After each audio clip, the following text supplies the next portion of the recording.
مرد کی کمائی کے اوپر سب سے زیادہ حق کس کا ہوتا ہے؟ ایک نا عالم دین تھے، اور جب ان سے یہ سوال پوچھا گیا نا، اینڈ تک ویڈیو دیکھیے گا، بڑی مزے کی ہے. تو انہوں نے جو عالم تھے انہوں نے بڑے خوبصورت طریقے سے، بلکہ انہوں نے مثال دے کر جواب دیا، اور انہوں نے یہ فرمایا کہ اگر ایک مرد کے پاس اپنے گھر والوں کو کھلانے کے لیے صرف ایک ہی وقت کا کھانا ہو نا، اور آپ یہ مان لیجئے کہ اس گھر میں اس کی ماں بھی بھوکی ہے، اس گھر کے اندر اس کا باپ بھی بھوکا ہے، اس گھر کے اندر اس کی بہن بھی بھوکی ہے، اس کا بھائی بھی بھوکا ہے، اس کی بیٹی بھوکی ہو اور اس کا بیٹا بھوکا ہو اور اس کی بیوی بھوکی ہو، تو سوال یہ ہے کہ وہ کس کو وہ ایک وقت کا کھانا دے؟ حق کس کا ہے؟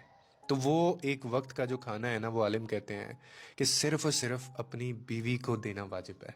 کیوں؟ کیونکہ اس کھانے پر ان سب لوگوں کی نسبت بیوی کا حق سب سے زیادہ ہے.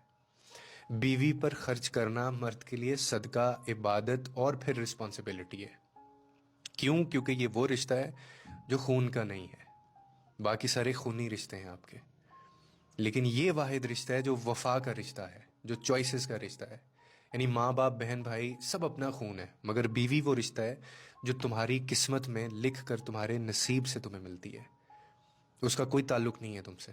وہ تمہاری ہر تھکن، ہر درد، ہر پریشانی کو بانٹنے آتی ہے، اور وہ شیئرڈ ہوتی ہیں ساری چیزیں. اس کے دل میں تمہارے لیے دعا بھی ہوتی ہے، تمہاری راہ میں قربانی بھی ہوتی ہے. اللہ تعالیٰ نے قرآن میں تبھی اس رشتے کے بارے میں فرمایا ہے کہ عورتیں تمہارے لیے لباس ہیں اور تم ان کے لیے لباس ہو.